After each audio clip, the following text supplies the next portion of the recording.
é segredo que profissionais dos serviços de emergência testemunham algumas das cenas mais perturbadoras que a gente pode imaginar. Hoje, vamos mergulhar nas histórias de quem trabalha na linha de frente. Então, prepare-se, respire fundo e deixe o medo tomar conta.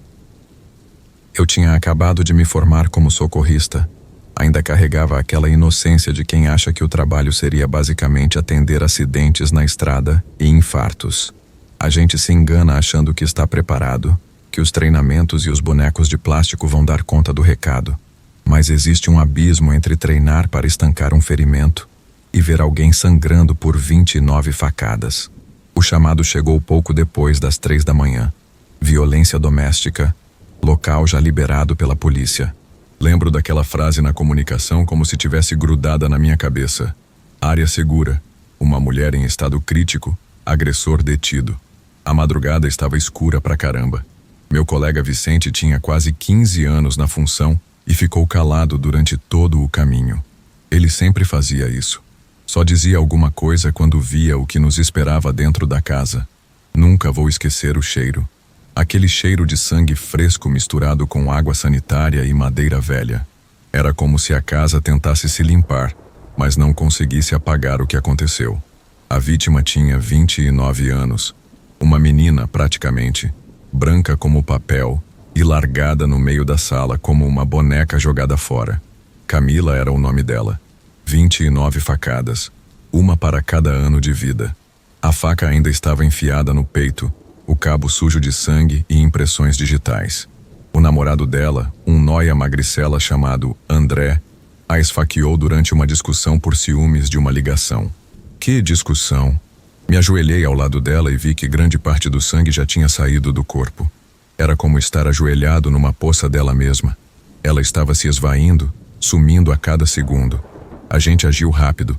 Vicente fez o primeiro acesso venoso enquanto eu preparava o segundo. Os lábios dela estavam roxos, a respiração molhada e irregular. Aquele tipo de respiração quando os pulmões estão enchendo de sangue. Mas a menina tinha força. Nossa, como ela lutou. Cada vez que pedíamos para ela aguentar, ela piscava. Só um pouquinho, o suficiente. Os olhos dela estavam arregalados, apavorados e cheios de dor. Levamos uns 9 minutos para colocá-la na ambulância.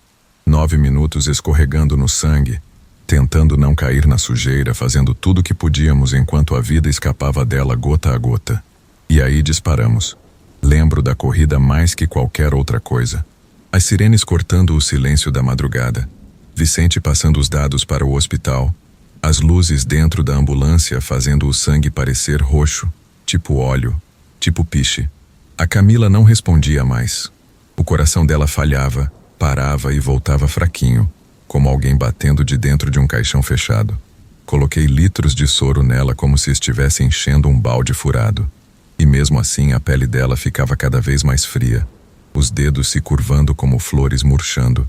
Chegamos no hospital em uns 13 minutos. Os médicos vieram correndo. Passamos o caso e vimos quando levaram ela para a sala de emergência como um enxame. E as portas se fecharam. Foi a última vez que vi ela. Não sei quanto tempo ficamos naquele corredor limpo e iluminado. Podiam ser 30 minutos. Podia ser 1h30. Só lembro da hora que o médico saiu. Um cara de meia idade com cara de cansado e manchas de sangue no jaleco. Ela não resistiu. Ele disse. Vicente não falou nada. Só balançou a cabeça como se já esperasse por isso. Não chorei. Não naquela hora. Não na frente dele. Depois, sentei-me na parte de trás da ambulância. A maca ainda estava molhada. Poças de sangue começavam a secar.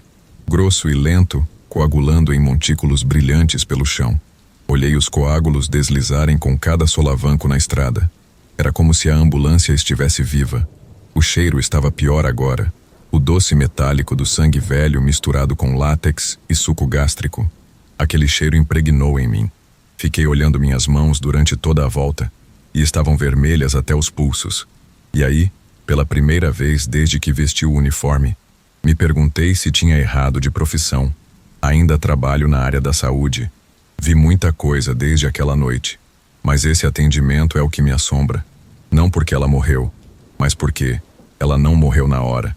Porque por 13 minutos, ela aguentou, porque demos esperança para ela, porque vi ela piscar, e porque a ambulância ficou com o cheiro dela por quase uma semana. Dizem que a gente não deve se apegar, não deve ver os rostos depois que as portas fecham, mas às vezes eles vêm com você, e ela veio comigo. Ei, você ainda não é inscrito? Por favor, se inscreva e deixe aquele like. Esse simples gesto ajuda muito o canal e não custa nada para você. Obrigado. E para você que já é inscrito, conto com seu like e desde já agradeço sua companhia. Agora, vamos para o próximo relato.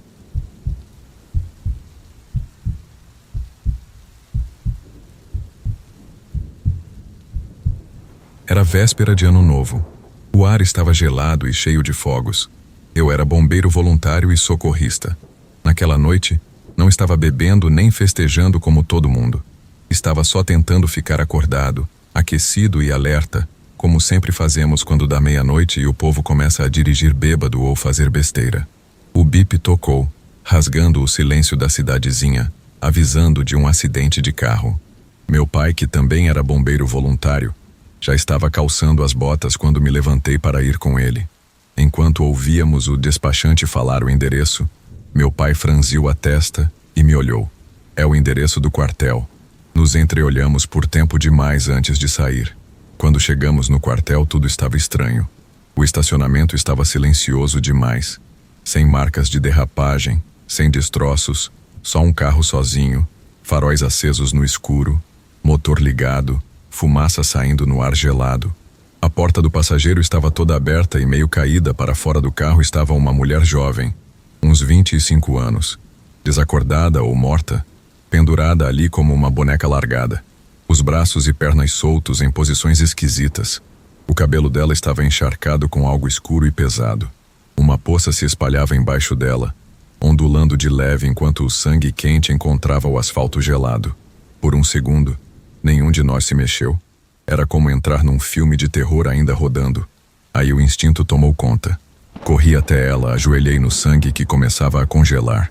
Minhas mãos já trabalhavam, procurando. O pulso estava fraco, mas estava lá, e precisava achar a origem para estancar o sangramento. O couro cabeludo inteiro estava escorregadio com o vermelho. Minhas luvas grudentas e brilhantes. Mas aí meus dedos escorregaram para algo pior.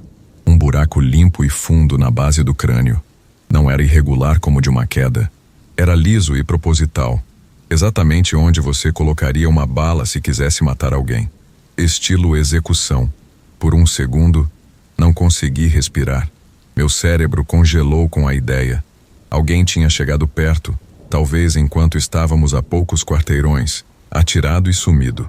E agora a vítima do assassino estava sangrando no nosso próprio estacionamento. Meu estômago revirou, não pelo frio, mas pelo pensamento de que alguém podia estar nos observando nas sombras. A garota foi levada de helicóptero para o hospital. Isolamos a área e a polícia vasculhou tudo.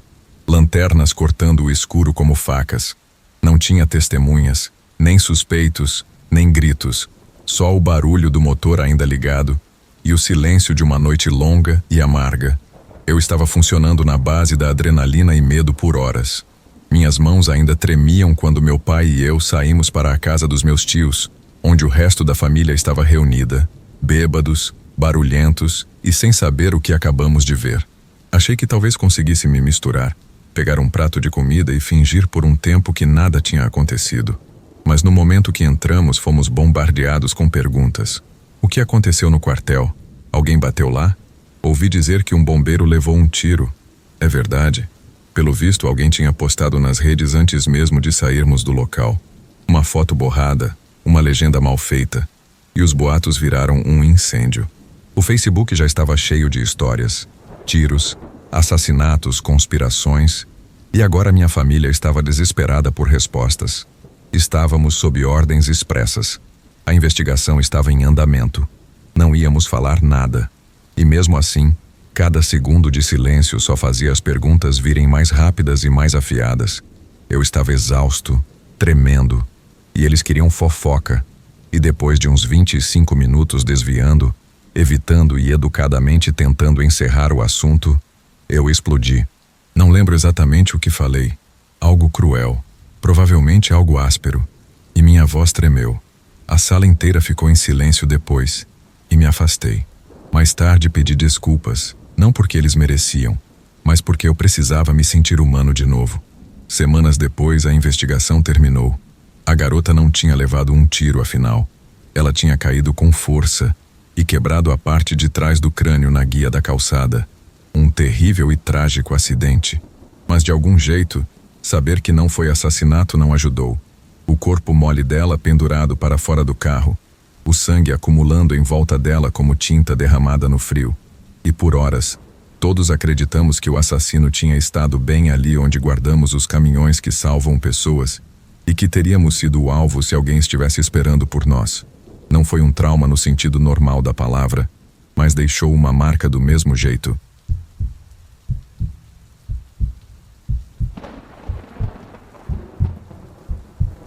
Tinha sido um plantão do cão. Nossa emergência estava um caos completo.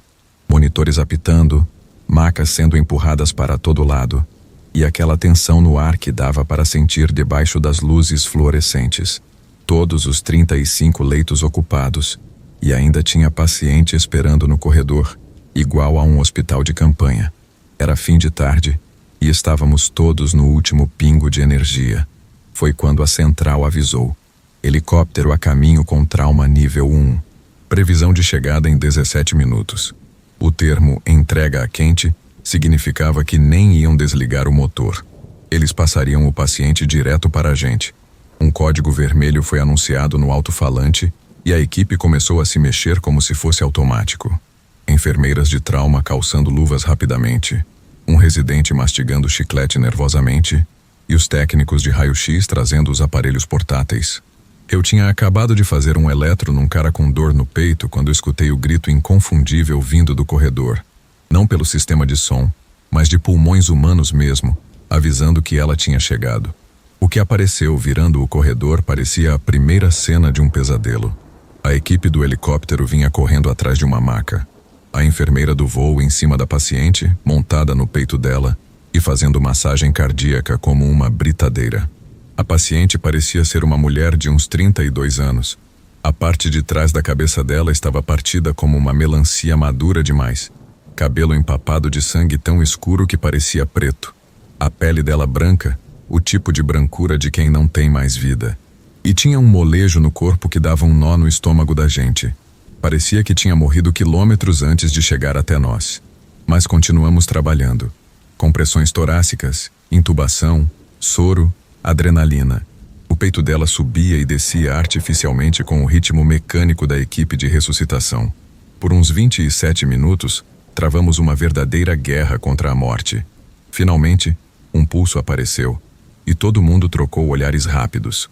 Não era alívio, não era alegria, só reconhecimento. A guerra não tinha acabado. Aí veio o segundo chamado.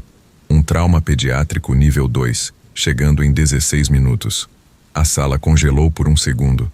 Dava para sentir o coração de cada um apertando um pouco. Crianças são diferentes. Crianças cortam mais fundo. E essa criança era dela, o filho de 3 anos dela. Quando ele chegou, o contraste era surreal. Uma criança pequena, assustada, mas viva. As tiras da cadeirinha tinham deixado marcas na clavícula, mas era só isso. Olhos grandes, sangue na manga, mas respirando, alerta e acordado. Sentado no colo de um socorrista como uma boneca confusa. Sem chorar, ainda não. Acho que não entendia o que tinha acontecido. Talvez nunca fosse entender, não os detalhes pelo menos. E 15 minutos depois o pulso dela sumiu de novo. Jogamos tudo que tínhamos, esgotamos nosso arsenal. Compressões, choques, remédios, soro e orações desesperadas murmuradas entre dentes cerrados. Mas o ritmo não voltou. O monitor mostrou uma linha reta, e dessa vez ficou reta. O cirurgião de trauma suspirou. Não era raiva, nem tristeza. Era o tom vazio e amargo da aceitação. Que droga, murmurou, e virou as costas como se não aguentasse mais olhar para ela. Não falei nada no começo. Só fiquei olhando através das cortinas que separavam os boxes. Através daquela divisória fina manchada de sangue, dava para ver o menino sentado quietinho ainda com os sapatinhos, o sangue da mãe secando no velcro do casaco. Aquela criança, falei, sem olhar para ninguém. Não tem mais mãe agora. Depois descobrimos que ela tinha tomado um coquetel de remédios controlados antes de dirigir. Se queria tirar a própria vida ou não, ninguém nunca disse. Talvez não importasse, mas penso nela de vez em quando. O corpo dela arremessado pelo ar naquele acidente, o sangue no cabelo, e o filhinho olhando para a gente de jaleco branco. E fico pensando no que ele vai lembrar quando crescer. Se você está gostando dessas histórias, aproveita e aperta o botão de inscrição para não perder nossos próximos vídeos. E me conta nos comentários, qual dessas situações você acha que seria mais difícil de enfrentar como profissional? Ver alguém lutando pela vida sabendo que não vai sobreviver ou a dúvida sobre um possível assassino por perto?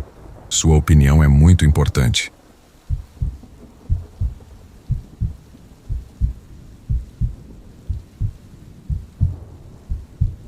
(17 de maio de 2021).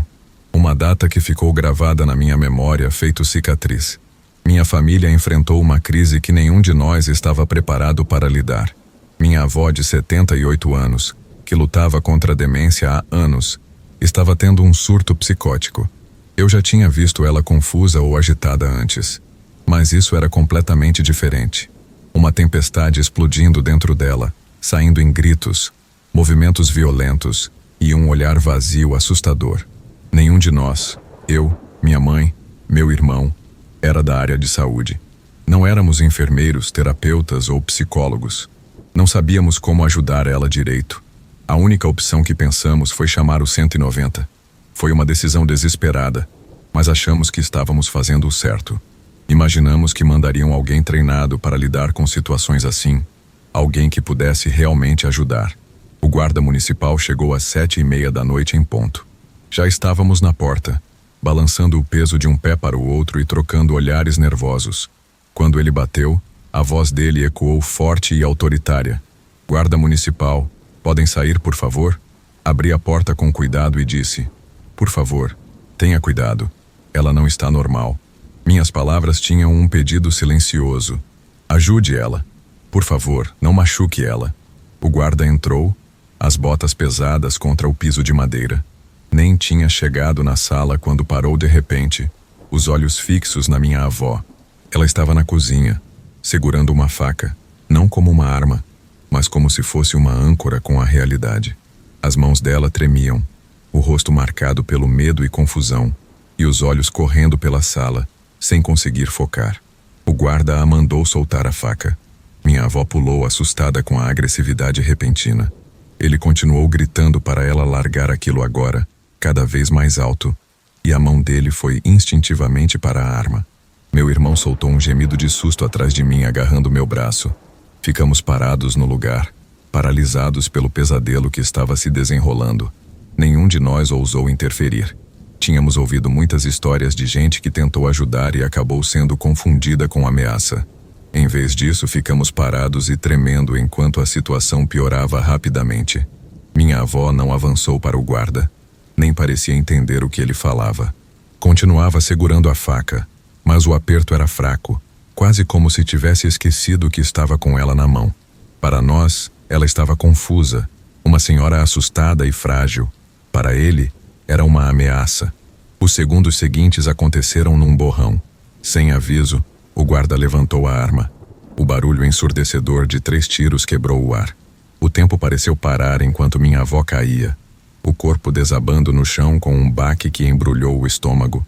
Nós gritamos, minha mãe soltou um gemido, e seus gritos furaram o silêncio sufocante que seguiu. Ficamos encarando a cena, paralisados pela incredulidade. O guarda continuava lá, a arma ainda apontada, expressão ilegível. O reforço chegou quase na hora. Entraram correndo, um guarda ajoelhando ao lado da minha avó, agora sem vida. Tentaram fazer ressuscitação enquanto o outro começava a revistar a casa.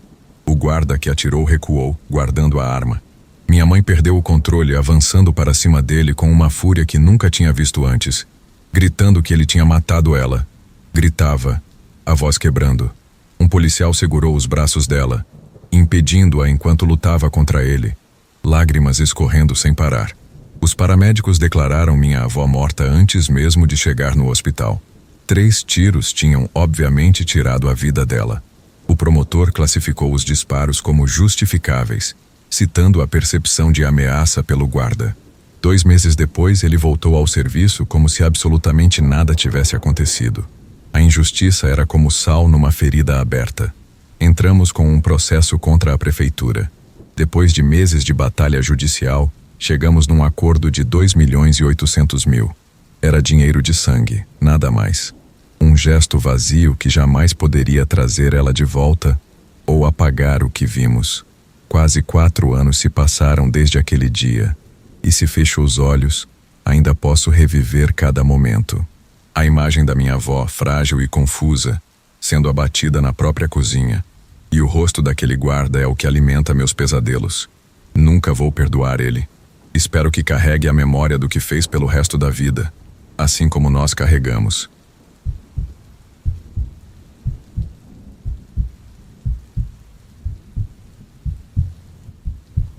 Antes de seguirmos, preciso dar um recado.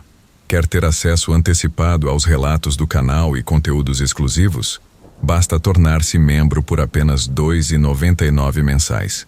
Agora, continuamos. Sou bem cético quanto a coisas paranormais, mas eu trabalhava como socorrista numa cidadezinha no interior do Paraná. Uma vez atendemos um chamado enquanto estávamos transportando um paciente que estava tendo um infarto. Tínhamos bastante tempo antes de chegar no hospital, e depois de aplicar o soro, os remédios e tal, comecei a conversar com ele. Em certo momento, o paciente começou a falar sozinho, ou pelo menos foi o que achei. Ele olhava para o meu lado esquerdo e respondia perguntas, reagia, e pensei que talvez estivesse desorientado. Então ele olhou para mim e disse: "Sabe, ele morreu aqui semana passada, mas disse que você foi muito gentil." O paciente continuou descrevendo outro paciente que tinha morrido num acidente de carro enquanto levávamos ele para o hospital. Meu colega e eu conversamos com ele enquanto ele estava meio consciente, mas os ferimentos eram graves demais para sobreviver. Foi uma situação muito estranha.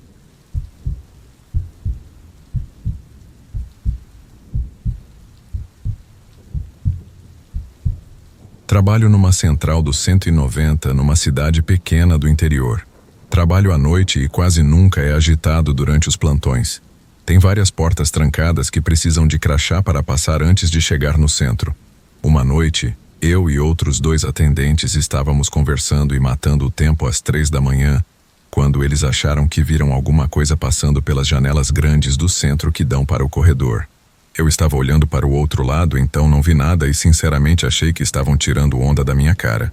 Então, uns 7 minutos depois, eles disseram que viram de novo andando na direção contrária, mas não conseguiram ver direito para descrever a figura. Ainda achando que era pegadinha, ignorei e continuamos conversando. Uns 35 minutos depois senti um mal-estar no estômago e percebi o que parecia ser um homem com cara de acabado agachado, espiando na ponta de uma mesa próxima. Mantive a calma e olhei para a mesa, e de repente tinha sumido. Foi só alguns minutos depois que meus colegas começaram a dizer que também não estavam se sentindo bem. O atendente mais experiente contou outras histórias de assombração do centro, mas todas leves comparadas ao que vinha acontecendo ultimamente. Coisas pequenas como ouvir portas abrindo e fechando, ver vultos passando rápido pela porta, e coisas na sala do nosso chefe sumindo ou sendo movidas.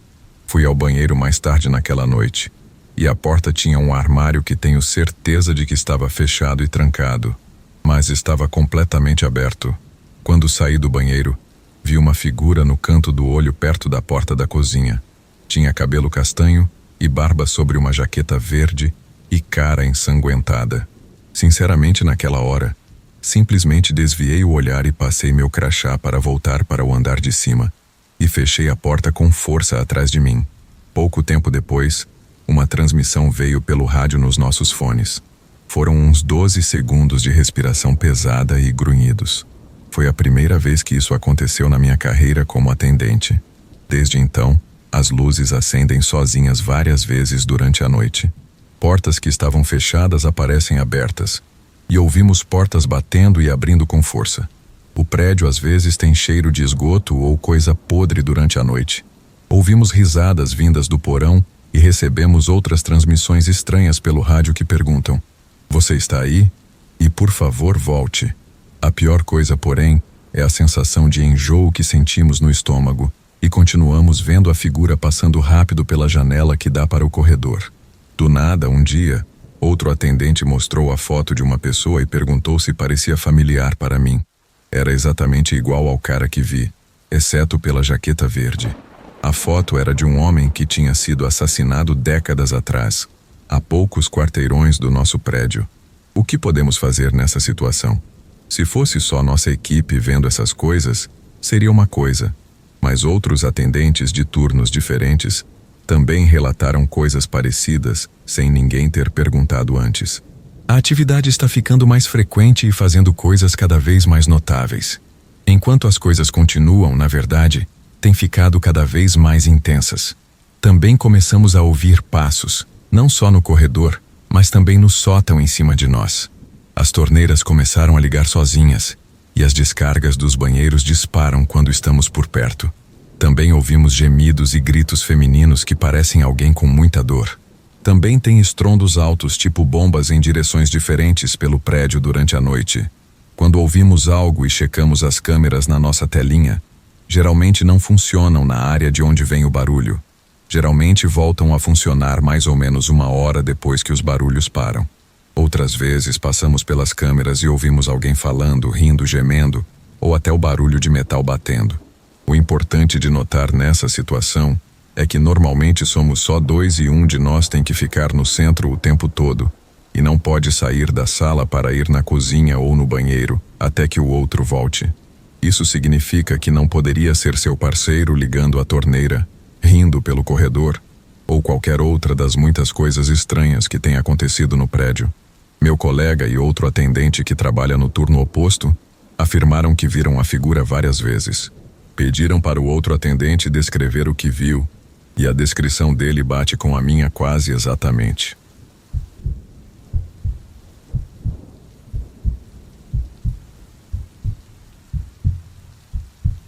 Eu trabalhava numa siderúrgica em Volta Redonda. Ficava na área do alto forno. A gente pegava sucata e derretia para fazer vergalhões. Nesse tipo de trabalho, acidentes podem acontecer fácil. Eles tinham um programa de socorristas, onde funcionários podiam treinar para ser socorristas. Se alguém se machucasse, teria ajuda rápida. Eu fazia parte dessa equipe. Numa sexta-feira, estávamos trabalhando e tudo ia bem. Só queríamos terminar o dia e começar o fim de semana.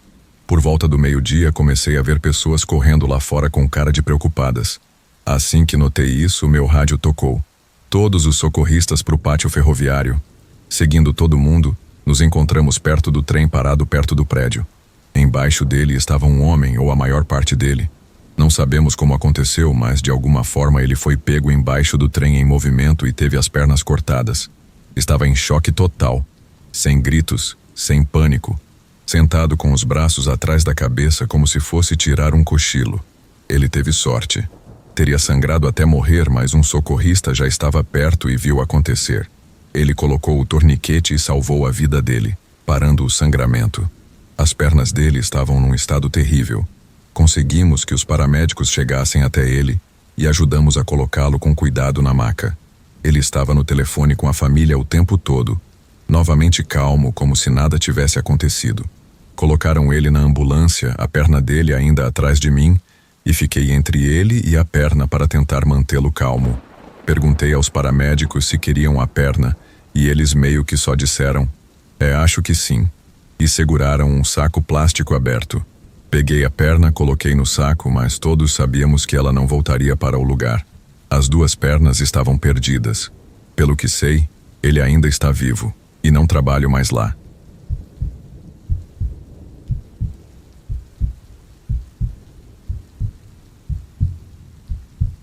Eu era guarda municipal em Santos, litoral de São Paulo.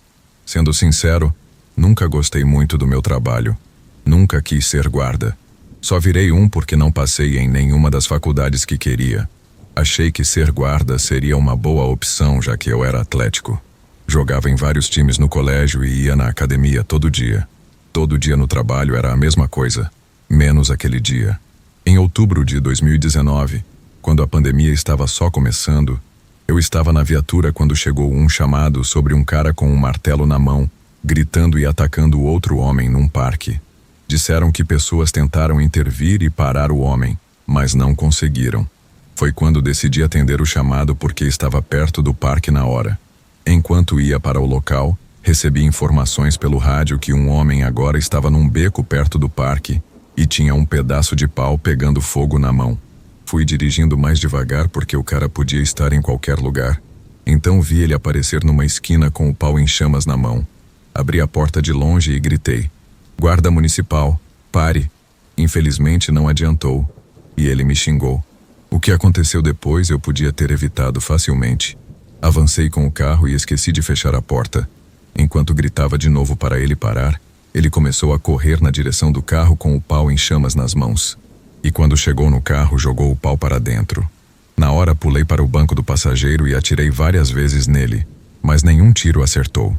Esqueci de puxar o freio de mão, então o carro começou a andar para trás. Aí caí do banco para o chão lá fora. Avisei pelo rádio que tinha disparado e precisava de ajuda médica. Depois disso, corri para longe do carro porque estava prestes a pegar fogo todo. Minutos depois, outros guardas avisaram que tinham pego o cara, usado o taser nele e estavam levando ele preso. Isso me aliviou. Os paramédicos chegaram e me levaram para um posto de saúde ali perto. Fui tratado por ferimentos leves na perna esquerda e nas duas mãos. Enquanto ainda estava lá, descobri o nome do cara: Paulo Henrique Gomes, e foi acusado de agressão. Uma semana depois do incidente, fui colocado em licença administrativa, mas acabei pedindo demissão porque achei que seria melhor para mim. Ainda não está claro o que começou a briga entre o Gomes e o outro homem, mas o Gomes não tinha nenhum direito de atacar ele com um objeto tão perigoso. Ele ainda está esperando o julgamento, mas tenho certeza de que vai ser considerado culpado pelo que fez. Eu tinha acabado de me formar num curso técnico de comunicação no IFE, então consegui arranjar um emprego nessa área. Também consegui superar o incidente, mas nunca vou esquecer de quando me senti preso no meu próprio carro, pegando fogo e quase não saí vivo.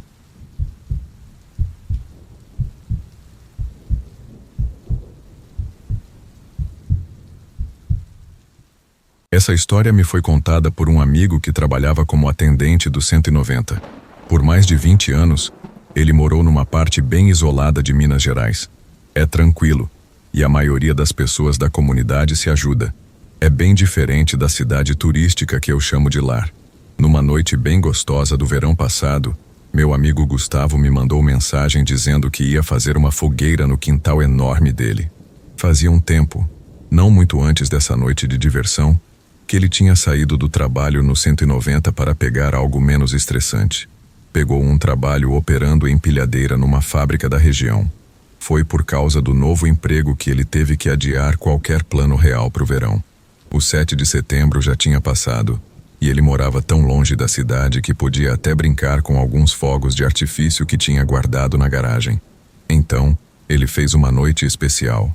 Fez uma pequena apresentação de fogos, colocou muita música, teve bastante dança, e as coisas foram acalmando. Ele me pegou pelo ombro para chamar minha atenção em algum momento da noite e disse: "E aí, mano? Quer voltar a ser criança por um tempo? Histórias de terror em 20 minutos. Logo me peguei sentindo algo que não sentia desde meus 15 anos, mais ou menos. Quando era moleque, eu acampava muito, e essa sempre foi minha parte favorita da noite. Gustavo, a esposa dele, Renata, a filha deles de 13 anos, e mais algumas pessoas estavam tomando seus lugares em volta da fogueira. A essa altura, tinha diminuído para um fogo bem normal. Todos começamos a contar nossas histórias, lembrando que tinha uma adolescente ali. Então mantivemos tudo bem leve. Pegamos alguns clássicos tipo A Loira do Banheiro, A Mulher de Branco. Alguém até contou O Corvo, do Edgar Allan Poe. Estava muito bom. Quando a última história acabou, todos olhamos nossos celulares e vimos que já era quase 1 da manhã. A esposa do Gustavo levou a filha para a cama, e algumas pessoas se despediram para ir para casa também. E aí ficamos só nós 3. Gustavo, o irmão dele Marcelo e eu ficamos nos olhando. Gustavo respirou fundo e ficou com aquela cara difícil de descrever, meio distante. "Vou contar para vocês por que larguei o 190, ele disse tomando um gole de cerveja. "Gustavo, você não precisa falar sobre isso se não quiser", Marcelo interrompeu. Não, está tudo bem, mano. A única outra pessoa que sabe por que pedi demissão é a Renata, e ela tem me incentivado a falar mais sobre isso. E acho que provavelmente é melhor para mim seguir esse conselho. Nós pegamos mais uma cerveja da caixa de isopor, abrimos e nos sentamos para ouvir o Gustavo começar a história dele. Ele continuou dizendo que era uma quinta-feira à noite como qualquer outra. A única diferença é que estava um pouco quieto demais para o gosto dele. Em noites assim que o azar aparece quando a gente menos espera. Ele e o outro colega estavam falando de comédias dos anos 90 e começaram a falar de O Homem de Marte. Sabe? Aquele filme com o Kleber Bambam e o Rodrigo Santoro. Enfim, eles estavam falando da cena do filme em que ele está no boteco com o Bambam e tão tomando cerveja quando finalmente receberam a primeira chamada da noite. Ele atendeu. E do outro lado da linha tinha o que parecia ser uma criança, especificamente uma menina. O problema é que a voz dela não parecia muito certa. Era quase como se fosse um adulto tentando disfarçar a voz e soar como uma menininha ou algo assim. Dito isso, ele não achou de cara que tinha algo errado nisso. Lembre-se, a filha dele tem 13 anos e está passando por mudanças na voz agora. Então, ele achou que provavelmente era uma pré-adolescente. Agora essa criança estava tendo um ataque total de pânico enquanto falava com ele. E isso seria suavizar a situação. Ele teve que acalmar ela desde o começo. Começou a fazer as perguntas de sempre. Sabe, a natureza da emergência, endereço e tal. Tudo que ela conseguia dizer era que ele estava preso dentro. Está pegando fogo. Ele perguntou quem e ela finalmente se acalmou o suficiente para dizer que o pai dela estava na garagem cuidando do carro e fazendo umas coisas. Quando então ela disse que ele usou um aquecedor para secar o interior do carro e decidiu abastecer a motosserra e o cortador de grama. Ela disse que tentou avisar ele sobre onde colocou o galão de gasolina, mas ela acha que a música dele estava tão alta que ele não ouviu ela. Ela disse que ele colocou o galão de gasolina perto do aquecedor e voltou ao trabalho. Ela entrou em casa para fazer um sanduíche para ela, e quando voltou, a garagem estava em chamas com o pai dela preso dentro. Ela começou a entrar em pânico de novo, gritar e chorar sem fazer sentido. Ele admite que naquele momento perdeu a paciência com a menina e gritou com ela. E isso fez ela voltar à realidade. Finalmente conseguiu um endereço de onde era e mandaram a ambulância e os bombeiros e quaisquer outras unidades disponíveis para lá.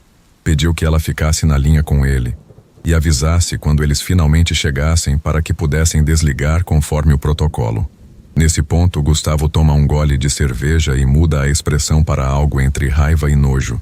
E então, quando recebem o retorno da unidade que mandaram, chegam ao endereço e está chovendo pra caramba. Nenhuma casa, nenhuma garagem, nenhum incêndio, apenas um armazém abandonado que está caindo aos pedaços há anos. Ele pergunta à menina se ela tinha certeza de que deu o endereço certo, porque o pessoal está dizendo que eles estão lá e não estão vendo nenhum sinal de emergência. E então acontece. A voz da menina cai várias oitavas. Ele ouve a voz agora, claramente masculina, e começa a rir como um vilão de filme ruim. Ah, droga. Você me pegou. Eu sei qual endereço dei. E sim, é esse mesmo. O cara começa a rir mais alto e ele pode sentir a raiva crescendo dentro dele. Qual é o problema? É uma brincadeira? Gustavo perguntou isso, ficando cada vez mais irritado a cada segundo. O palhaço do outro lado responde: brincadeira? Não exatamente. Pensei em desperdiçar seu tempo do mesmo jeito que você desperdiçou o meu quando liguei semana passada sobre o cara invadindo meu carro. Gustavo nos conta que realmente perdeu a cabeça nesse momento. Começou a dizer para o cara que ele podia pegar cadeia por desperdiçar o tempo deles. O tempo todo o cara estava rindo. Enquanto esse idiota provocava o Gustavo, ele decidiu tentar rastrear a ligação. Era de um celular pré-pago sem nome registrado. Sem endereço, nada. O melhor que podia fazer naquele ponto era triangular a posição da torre de celular mais próxima, mas isso não ia adiantar muito. Começou a ficar frustrado, percebendo que esse cara agora ia se safar depois de basicamente fazer uma pegadinha com o centro de emergência. Encerrou a chamada e avisou pelo rádio para cancelar e informar exatamente o que aconteceu. Nem tinha terminado de falar com os policiais quando outra chamada entrou. Dessa vez era um motorista que viu um acidente acontecer na frente dele. Gustavo ouviu a chamada E felizmente não era a mesma pessoa de novo. Conseguiu ouvir o outro atendente pegar um endereço, só para descobrir que era no meio do nada e do outro lado da cidade, numa estrada secundária. Ele ligou para quem fez a chamada e explicou o que tinham visto. Aparentemente, o motoqueiro estava andando na pior tempestade, quando de repente pegou um monte de grama cortada que tinha sido soprada para a estrada e deixada lá. O motoqueiro perdeu o controle da moto e bateu num poste de cerca, antes de voar por cima do guidão e cair com tanta força de costas na estrada que deslizou. Ele estava imóvel e essa mulher estava tentando explicar entre lágrimas que achava que o homem tinha morrido. Demorou muito mais tempo para a ambulância de plantão chegar, porque eles estavam atendendo uma chamada falsa. Infelizmente, o motoqueiro morreu devido aos ferimentos internos, a caminho do hospital. Olho para o rosto do Gustavo e vejo lágrimas nos olhos dele enquanto toma outro gole de cerveja. Eu só digo uma palavra, Mateus. Ele apenas concorda com a cabeça. Mateus era o cunhado dele. Ele morreu no ano anterior nesse acidente de moto. Gustavo continuaria a dizer que o principal motivo pelo qual acabou deixando a central do 190 foi porque não conseguia parar de culpar a pessoa que fez a ligação falsa sobre o incêndio na garagem. Queria mais que tudo encontrar essa pessoa e quebrar ela na porrada. Lidou com chamadas de violência doméstica, chamadas sobre pais usando drogas com as crianças sendo as que ligavam, e alguns casos de atropelamento com fuga. E em todos esses casos, ele conseguiu separar suas emoções. Mas não dessa vez. Perdeu alguém que considerava um amigo próximo e também família. Até aquela noite, ele tinha feito esse trabalho por 3 anos. E nesse curto período ouviu tantas coisas que o ajudaram a entender sua própria humanidade. Mas isso afetou ele tanto de um jeito que ele até admitiu se sentir menos humano quando era só nós 3 em volta da fogueira. Não posso dizer que ele está super bem agora. Cada dia tem sido uma melhora. E mudar de trabalho com certeza ajudou. Renata é uma esposa incrível. Ela sempre teve esse jeito de alcançar ele quando a gente não conseguia. Ele está fazendo terapia e lidando com o TPT, um diagnóstico que não surpreende considerando tudo. O fato é que levei a história do Gustavo a sério. Muitas coisas começaram a fazer sentido. Eu sabia que ele tinha sofrido muito com a morte do cunhado, mas até aquela noite não tinha ideia de que foi ele quem atendeu a ligação. Não acho que ele vai ficar completamente bem de novo, mas pelo menos está melhorando. Então, se você for idiota o suficiente para tentar fazer trote para os serviços de emergência, porque está entediado, lembre-se que seu tédio pode custar literalmente tudo para outra pessoa. Mais que qualquer coisa, queria que o Gustavo e a família dele pudessem ter alguma justiça nessa situação. Mas infelizmente esse filho da puta se safou completamente. E sendo sincero, isso não é algo que deveria acontecer nos dias de hoje.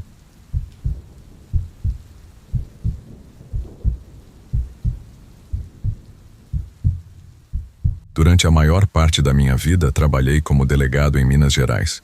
Ainda carrego o distintivo hoje em dia. É um trabalho que tem um peso que a maioria das pessoas não consegue ver. E por alguma razão, é uma profissão cheia de polêmica. Nunca planejei realmente me tornar policial. Não era um sonho ou uma vocação. Faculdade não era uma opção que me interessava. E o emprego parecia mais uma necessidade do que uma escolha. Ao longo dos anos, pensei em deixar a polícia mais vezes do que posso contar. Mas teve um momento que quase me quebrou completamente. Era abril de 2013. Uma madrugada fria e sem estrelas. Eu estava no 3º plantão da semana. Aquelas horas cinzas em que o mundo parece conspirar contra você. Foram tempos difíceis na segurança pública. A gente não sabia quem estava do nosso lado ou contra nós. Não importava muito naquela noite, de qualquer forma. Eram 11 da noite quando o chamado chegou. Barulho de tiros, possível atirador ativo. Como sempre, fui o primeiro a chegar. Entrei sozinho. A casa totalmente silenciosa. Senti logo o cheiro. A morte tem um cheiro que a gente nunca esquece. Uma sala de estar comum, paredes brancas, fotos de família. E então vi ele. Um corpo, um homem, uns 40 anos, com 3 buracos de bala no peito. O revólver ainda na mão direita dele. Ouvi um barulho baixo, um choro leve, arma na mão. Fiquei mais atento. Foi quando encontrei eles. 3 crianças pequenas encolhidas num armário do quarto, tentando não fazer barulho. A mais velha, talvez 10 anos, olhou direto nos meus olhos. Os irmãos menores escondidos atrás dela como pintinhos assustados. Os olhos dela me atravessaram. Nunca tinha visto tanto medo e tanta esperança misturados. "Cadê a mamãe?" perguntei baixinho. A criança apontou para o banheiro. Fui chegando devagar. A porta estava meio aberta. Empurrei com cuidado. Foi quando meu mundo desmoronou. Uma mulher, provavelmente 30 e poucos anos, deitada na banheira. Vários tiros na cabeça. A água tingida de vermelho como um pôr do sol macabro. Uma cena que muitos chamariam de assassinato seguido de suicídio. Algo tristemente comum na minha carreira. Mas algo não estava certo. A posição do corpo, a direção dos ferimentos, a expressão no rosto da vítima. A experiência me dizia que algo diferente tinha acontecido ali. Recolhi as crianças, levei elas para fora e chamei a perícia. O procedimento padrão seria encerrar o caso após a investigação preliminar. Marido mata esposa, tira a própria vida. Tragédia familiar encerrada. Exceto que eu não conseguia tirar da cabeça aqueles olhos. Os olhos da menina mais velha. Como se ela soubesse algo que não podia dizer. A investigação oficial durou 3 dias. 3 dias em que dormi talvez 8 horas no total. Algo continuava me incomodando. Evidências físicas, posição das armas, resíduos de pólvora. Tudo indicava suicídio. Ainda assim, não parecia certo. Investiguei mais a fundo. O histórico familiar revelou várias ocorrências anteriores de violência doméstica. Nenhuma condenação, apenas boletins de ocorrência que nunca foram para a frente porque a vítima sempre desistia. Entrevistei vizinhos, colegas de trabalho, parentes distantes. Aos poucos, a imagem começou a se formar. Um homem controlador, uma mulher tentando escapar, 3 crianças no meio. No 5º dia, conheci a mãe da vítima. Ela me contou que a filha tinha contratado um advogado em segredo. Estava se preparando para deixá-lo, levando as crianças. Tinha comprado passagens para outro estado. Estava marcado para 2 dias depois do incidente. No 7º dia, pedi uma análise mais detalhada das digitais na arma e nas cápsulas. No 9º dia, a confirmação chegou. Digitais parciais de uma 4ª pessoa na cena do crime. No 11º dia, descobrimos o responsável. Um primo do marido, com ficha criminal, contratado para resolver o problema dela. Ele fez o serviço e depois eliminou quem o contratou para garantir silêncio eterno. Caso encerrado, assassino preso, confissão obtida. As crianças foram morar com os avós maternos em outra cidade. Tenho certeza de que a menina mais velha sabia. Talvez não os detalhes, mas sabia que algo diferente tinha acontecido naquela noite. Nunca mais a vi, mas aqueles olhos ficam comigo. Olhos de alguém que viu demais, jovem demais, e que vai carregar aquela noite pelo resto da vida. Como eu. Não foi o único caso difícil da minha carreira, nem mesmo o mais violento, mas foi o que quase me quebrou, porque por 11 dias me recusei a aceitar a história mais conveniente. 11 dias para fazer o sistema funcionar como deveria. 11 dias para encontrar justiça para uma família destruída. E me pergunto quantos outros casos foram arquivados rápido demais. Quantas verdades ficaram enterradas porque alguém não olhou além do óbvio. Não dormi direito por meses depois disso. Ainda hoje, quando fecho os olhos, vejo aquela banheira, aquela mulher, aquelas crianças. E me pergunto se fiz o suficiente. Se você curtiu esse vídeo e ainda não é inscrito no canal, não perde mais tempo. Aperta esse botão de inscrição e já ativa o sininho para ser avisado sobre cada nova história que a gente compartilha aqui no canal. E para você que já é inscrito, sei que já deixou o like e deu um hype nesse vídeo, então muito obrigado por ter ficado comigo até o final. Ah, e lembra de deixar nos comentários a palavra trote, só para eu saber que você ouviu cada minuto desse episódio. Um grande abraço a todos e até o próximo relato.